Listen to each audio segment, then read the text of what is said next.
Olá pessoal, meu nome é Eduardo e hoje eu gostaria de trabalhar com vocês com duas medidas descritivas, a média aritmética e o desvio padrão. Especialmente eu gostaria de trabalhar com o desvio padrão porque muitas vezes as pessoas se confundem um pouco com ele. Não sabem muitas vezes que o desvio padrão tem dois tipos basicamente, o amostral e o populacional.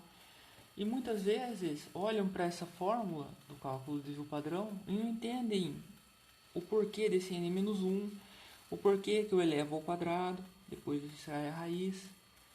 Por que é tudo isso assim? Vamos lá comigo, entender um pouco essa lógica. E para entender isso, eu trouxe um conjuntinho bem simplesinho, só 4 dados, só 4 números. O primeiro passo para entender isso, eu gostaria de representar esses dados graficamente, que é o número 8, o número 9, o número 10 e em seguida vamos calcular aqui a média aritmética dele, esse conjuntinho de dados. X barra é igual a o somatório de todos os valores dividido pela quantidade de dados que eu tenho aqui. No caso eu tenho 8 mais 9 mais 10 mais 5. Tudo isso dividido pelo número total de dados, 4. No nosso caso aqui, se vocês fizerem a conta, dá 8. Até aí tudo bem, não é? A média ficaria nessa posição aqui, ó. Mas o desvio padrão, como que eu obteria isso? O que ele significa? Uma vez que eu tenho uma posição central, eu preciso saber como que esses dados, como que esses números estão dispersos em relação a essa posição central, não é?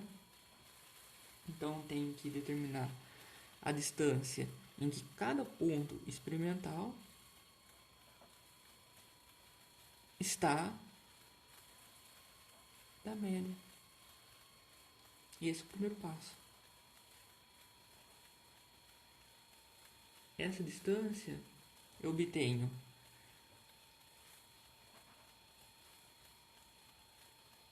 pegando cada valor experimental e subtraindo a média aritmética.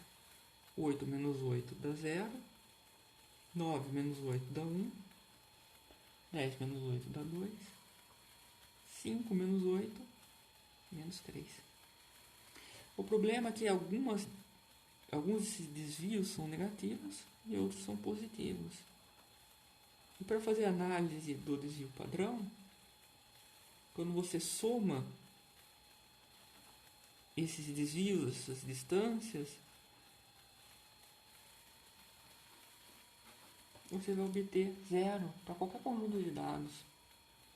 Para evitar que esse somatório dê 0, a solução encontrada foi elevar ao quadrado. Elevar ao quadrado elimina os sinais negativos de alguns desvios, fazendo com que a soma seja apropriada. E uma vez que eu tenho a soma quadrática dessas distâncias, eu divido pelo total de dados experimentais que eu tenho. Só que ainda falta um pequeno detalhe. A fórmula que vocês normalmente conhecem é a somatória do x menos x barra ao quadrado sobre n menos 1. Não sobre n. Não é uma média tão comumzinha assim. Por que aqui é menos 1? Imagine aqui que eu pegasse no começo do vídeo e mostrasse os dados aqui para vocês. O 8, o 9, o 5 e pedisse para vocês adivinharem um dos 4 valores para mim. Sem mais informações, seria impossível vocês adivinhar com precisão o último dado, que é o 10. Vocês sabem, né? Eu falei para vocês. Mas o que isso tem a ver com n-1? Pense aqui comigo. O mesmo raciocínio. Eu dei 3 valores dos 4, o 8, o 9 e o 5, Mas eu quero saber o quarto valor. Vamos fingir que eu não dei o último valor para vocês. E eu falei também para vocês que a média vale 8. Com 3 valores e a média, dá para calcular um dos dados, não dá? Eu poderia fazer 8 mais 9 mais 5 mais o dado que eu não sei, dividido por 4, dá a média que eu sei, 8, isolo o x, eu vou saber que o x é igual a 10. Ou seja, antes vocês não conseguiriam adivinhar um dos valores com base nos outros 3. Antes, todos os valores aqui tinham total liberdade de variar. Quando eu calculo a média, é como se um dos resultados fosse previsível. Ou seja, com n menos 1 dados mais a média, eu consigo calcular o último valor. Sempre. Através desse jeitinho aqui, ó. É como se um dos valores, um dos dados, perdesse o grau de liberdade. Perdesse a liberdade de variar quando eu calculo a média. E por isso, na minha fórmula, eu obtenho aqui n menos 1 graus de liberdade. Um conceito bastante utilizado na estatística. E aí essa razão do n menos 1 aqui embaixo. Essa fórmula, o jeito que está, ela calcula um conceito, um valor que é bastante interessante na estatística, chamado de variância. O problema da variância é que se, por exemplo, os valores de xi e obviamente x barra tiverem uma unidade medida, por exemplo, quilograma, metro, centímetro, litro, quando o xi, por exemplo, for litro, como aqui está ao quadrado, a variância vai ser em litro quadrado. Se xi for em quilograma, a variância vai ser em quilograma quadrado. E essas unidades da variância eu não são compatíveis com os valores originais de xi.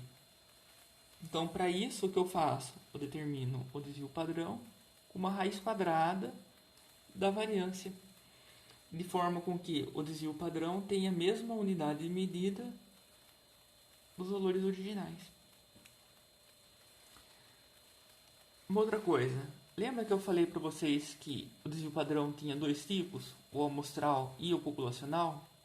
O que a gente calculou aqui, ó, é o amostral. O cálculo do desvio padrão populacional é bastante semelhante ao cálculo do desvio padrão amostral.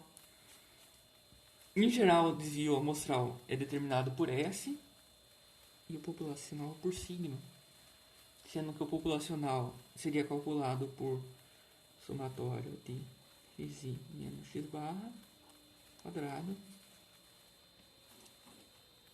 raiz quadrada, até aí tudo igual. A diferença é que aqui eu estou analisando só uma amostra. Aqui eu estou analisando a população inteira. Como eu analiso a população inteira, eu não perco esse grau de liberdade aqui, ó, que o desvio padrão amostral perde. De forma que eu obtenho as duas fórmulas. O problema é que, em geral, nós não conseguimos, ou não temos a viabilidade de analisar uma população inteira. Não dá para fazer pesquisa de população com a população inteira, na maioria das vezes. Fica inviável, é caro demais.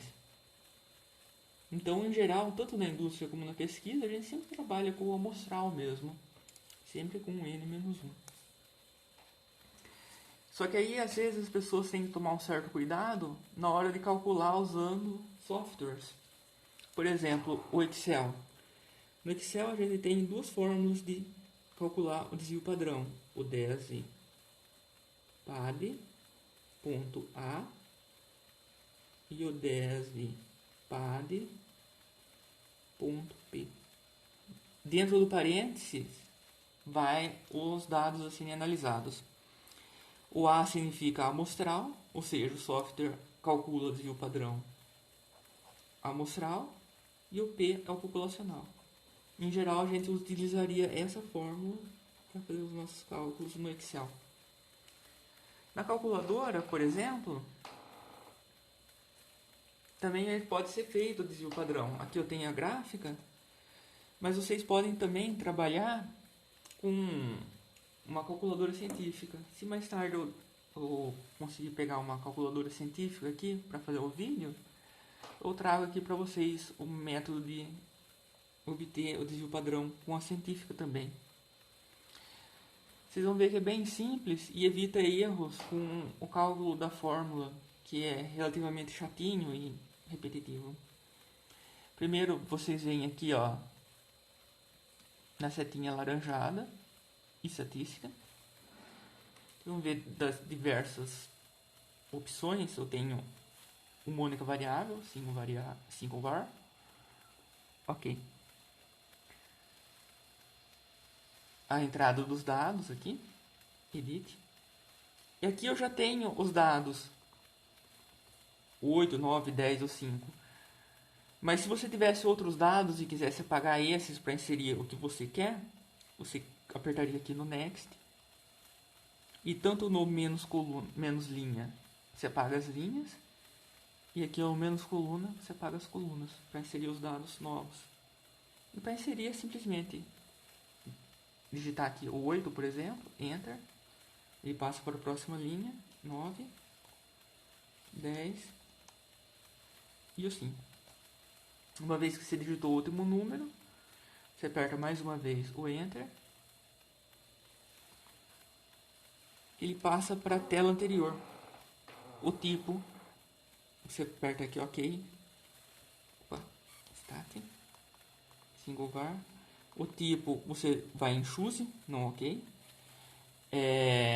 Pode ser Sample, que é o nosso caso, desvio padrão amostral, ou Population, desvio padrão populacional. Sample, que é o nosso caso. Aí você tica aqui a média, você calcula a média, o desvio padrão, você calcula o desvio padrão e a variância. Lembra que a variância é só o desvio padrão ao quadrado, sem essa raiz aqui. Aperto OK.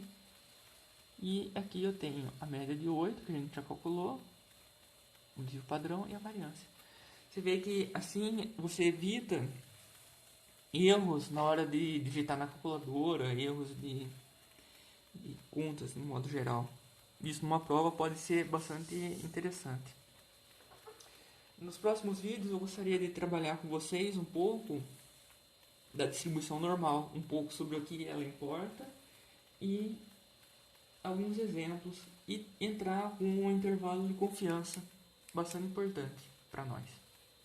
Até mais, pessoal, e obrigado pela atenção.